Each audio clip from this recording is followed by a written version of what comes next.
Guys আমরা আজকে চলে এসেছি ২৭৭ এরিয়াতে। আপনারা দেখতে পাচ্ছেন যে আমার সাথে আমার বড় ভাই আব্দুল আলিম ভাই। পরিবেশটা খুব সুন্দর। আমরা একটা আজকে খুব ইন্টারেস্টিং জায়গাতে যাচ্ছি। ক্যামেরা আছে তাহলে ওগুলো আর বিক্রি হতো না যদি মোবাইলে আগা পিছা করা যেত।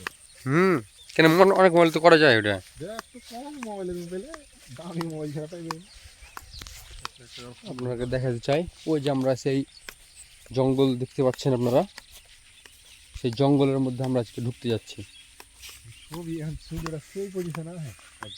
রাস্তার অবস্থা খুব ভালো না, এবড়ো খেবড়ো রাস্তা।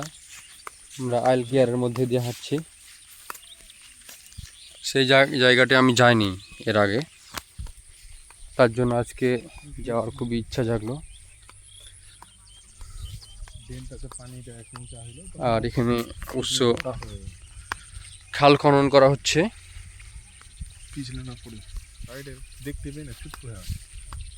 ভাই আপনি কিছু বলবেন না?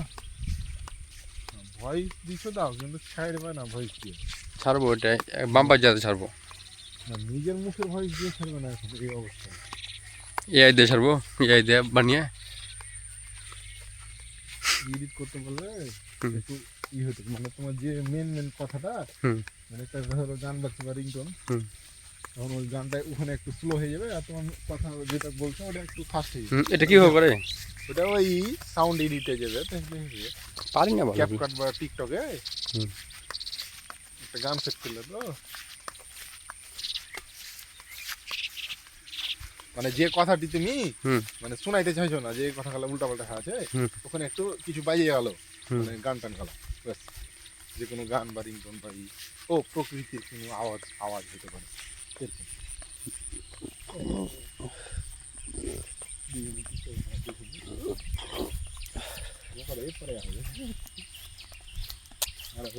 এদিকে সমতল নয় ভাই। ওই সেদিন ঝড় হয়েছিল তো, দেখছি কম গাছ ভেঙে আছে, এখনো ভেঙে আছে, কিন্তু কেউ নিয়ে যায় না। এলাকা জেলে যায় না, ডাকা দিব ভেঙে এদিকে।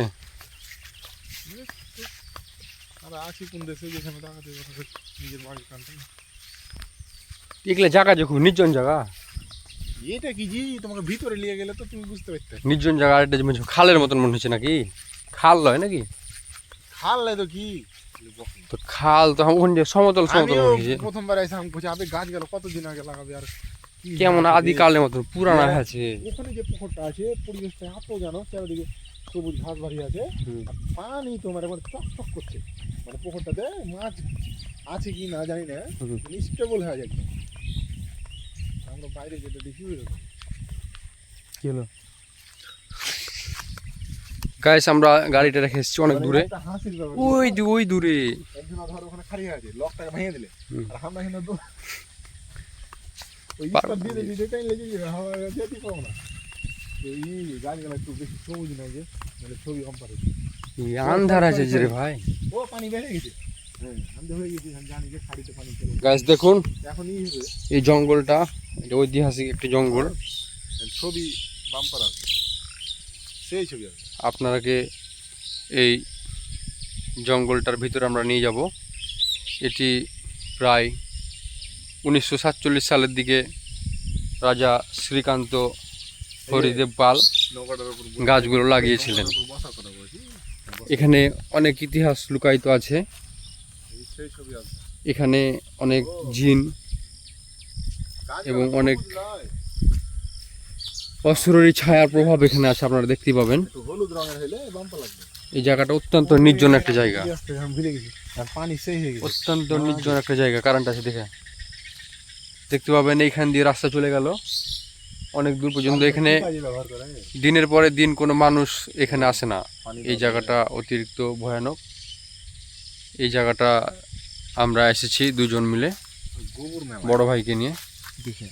তো আমরা ভিতরে যাওয়ার চেষ্টা করব, দেখা যাক কিছু আমরা পাই কিনা। দেখতে পাচ্ছেন এখানে গোবর, মাঝে মাঝে হয়তো বা ডাইনোসরের মতন কিছু পানি আসে, কিন্তু গরু না, ডাইনোসরের মতন পানি আসবে এই জায়গাতে। থামাও, দিয়ে পোজ দাও, ছবি দিও।